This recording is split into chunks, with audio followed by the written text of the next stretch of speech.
Hi folks, welcome to Thursday's video blog post. I'm Paula MacLean and I'm here with part 2 of solving the whole mystery around why relief and casual staff leave our organizations at much higher rates than all other employees of the organization. And I want to dive right into 10 strategies, and I hope that you've done your homework assignment, and I'm hoping that some of these strategies will be really good fits for your organization. But remember that your job is to take a look at inside your own agencies and figure out what are the solutions to this. So after this blog is done, I really recommend that you set a time aside for your leadership management team to sit down and talk about what are some of the things that we can do, and use the next 10 strategies that I have for you as kind of the jumping off point for some of the ideas that you might have that would work inside your own organization. First thing on the list is to make sure that we have adequate orientation for relief staff, and I'm going to advocate for relief staff receiving longer and bigger and more full-blown orientations than any of your other employees. They usually work in multiple locations. They are often your most diverse people in terms of their skill sets, and it is not good enough to have them. I had a relief staff just a couple of weeks ago say, I was great. I worked 3 orientation shifts, one in the morning, one in the evening, and one overnight. It was a residential program. And he said, that was awesome. I just thought it was really great, and I really got to be involved. 3 orientation shifts, folks, is not an orientation. It's simply not sufficient.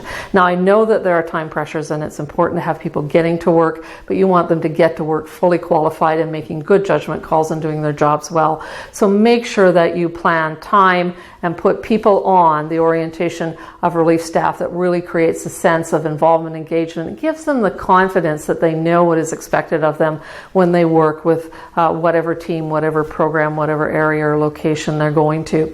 Second strategy is to make sure that every single agent relief staff has access to each email addresses that are agency email addresses. Stop using personal email addresses. They may or may not be getting the emails, and make sure that every person has an email address that belongs to the organization, that they're part of your Twitter feed, that they're part of your Facebook page, so that they have all normal outgoing communication and access to incoming communication that exists for all staff, exists for relief and casual staff as well.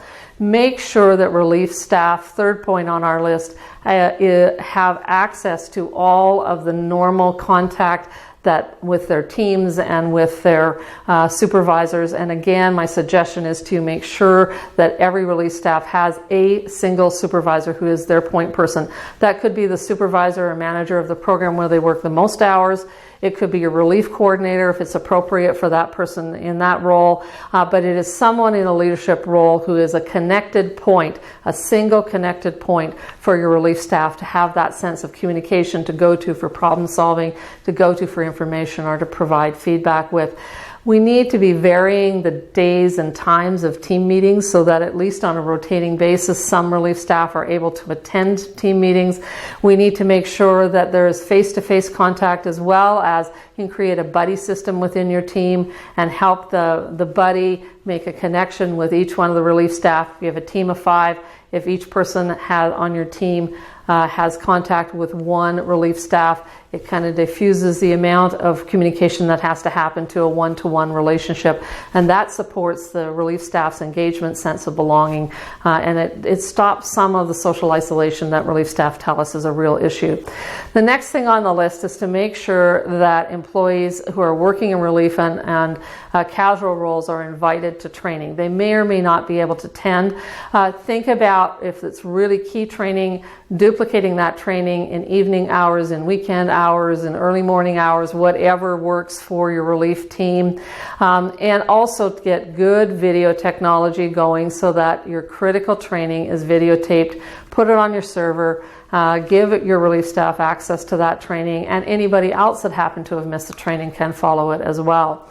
Fifth strategy on the list is to make sure that we are in consultation with relief staff around changes that are happening in the organization, and that's both by way of seeking their input and guidance. We often think we know when we're making changes how those changes will impact on relief and casual staff, And very often, because we haven't walked a mile in their shoes, we don't really know. So it's absolutely critical to go to relief and casual staff specifically and invite them to provide input. Now, we should be doing that with all members of our teams, of course, but very often relief and staff will tell you that they're left out of that process, or they're not given sufficient time to respond because they're only there part of the day or part of the week. And so don't make the assumption you know how things will impact on them, and make sure that you consider their thoughts and their unique perspective and unique roles when you are making changes inside the organization.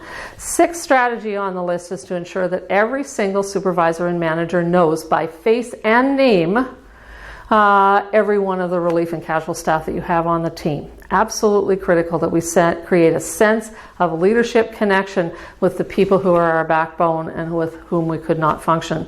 And we also want to make sure that the reverse is true, that every relief staff knows the key leaders inside the organization. I love the idea of a pictorial organizational chart with the name of the person, their position, and a small black and white photo that says, this is Paula, she's in the executive director position, etc. So that kind of pictorial, simple org chart is really helpful for relief staff. It's helpful for all staff, and the bigger you are, the bigger that challenge is inside your organization. Next one on the list is that we make sure we create individualized positive feedback. We sometimes do, our relief staff luncheon or relief staff breakfast where we honor, appreciate relief staff. That is awesome. Absolutely great idea. However, it should also be personalized. You have relief people inside your organization right now who are doing extra hours, long days, short call-ups, Saturdays, Sundays, bad weather, stat holidays, all of those kinds of things.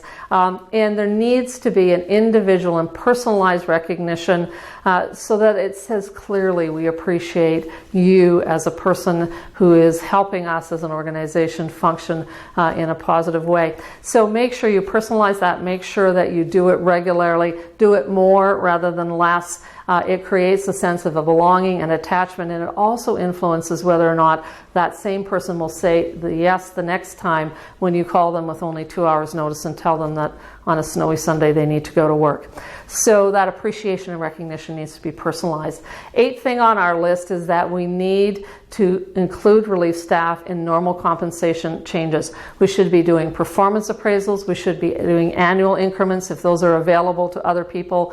If we're providing adjustments in compensation and bonuses, relief staff should be included in that list. So all of what is available to regular staff inside your organization, you need to include relief staff. It makes no sense not to include them. It costs the same amount of money to lose one of your relief team, and it costs you more money in terms of the amount of orientation and getting the new person up to speed. So treating them differently in terms of the financial kinds of compensation they receive makes absolutely no sense. I really want you to look at our ninth strategy, and that is to look at offering benefits either on a partial or full basis, benefits to your relief staff. It will cost you per year way less than $5,000 to include your relief staff in benefits per person. Okay? And so when we think about value for money, which would you rather have? Pay out some money to keep people, and it's very clear in the literature that benefits have a huge impact on employee retention. And there's even some literature that suggests the actual pay grade is second to the actual benefits portion of compensation. So what we're really saying here is that if you can save $5,000 by spending $2,500 on benefits, then that makes perfectly good sense. And I've run numbers many times for organizations that say, very clearly, if we were to create a benefit plan for all of our relief staff, and let's say we cut our relief turnover in half, that we'd have a huge impact. Financially, we would probably be ahead of the game still, and we would have a much happier core of relief and casual employees. And then finally, I want you to create a system that checks in with relief staff at least once a year. It would be better if it was twice a year. This can be done in a survey, or it can be done in a face-to-face meeting where you gather people team by team or as a whole group, depending on the size of your organization and the complexity of doing that. But gather up your relief people and ask some key questions of them. How can we make it better? You should be doing that with all of your staff. But again, relief staff, if you're doing it with all your staff, relief staff often can't or don't participate. and sometimes they don't even receive the communication that invites them to go to those sessions. So what you need to do is to be thinking about, the engagement process. Now, I'm going to make a recommendation to you that you begin the process of separating out how you track relief staff turnover from how you track staff turnover in general. And so separate out those two groups of people and create a baseline now before you start to make a whole bunch of changes, and measure what your relief staff turnover is now, and then measure it in 6 months, in a year, in 18 months, in 2 years, etc., after you've implemented some of the things that you've come up with that are useful to you. So I hope these 2 blog posts have been helpful to you to kind of debunk the mystery of this. It's very clear to me that we can do some very, very powerful things that will have some really low financial outlay and some real strong financial benefit, but that will also stabilize systems and teams and programs. We are overworking many of our full-time staff by asking them to fill in shifts and working days for people because we have a shortage of relief, and we can do something about this, folks. So until next blog, next Thursday, my name is Paula MacLean, and I'm your leadership coach. All the best.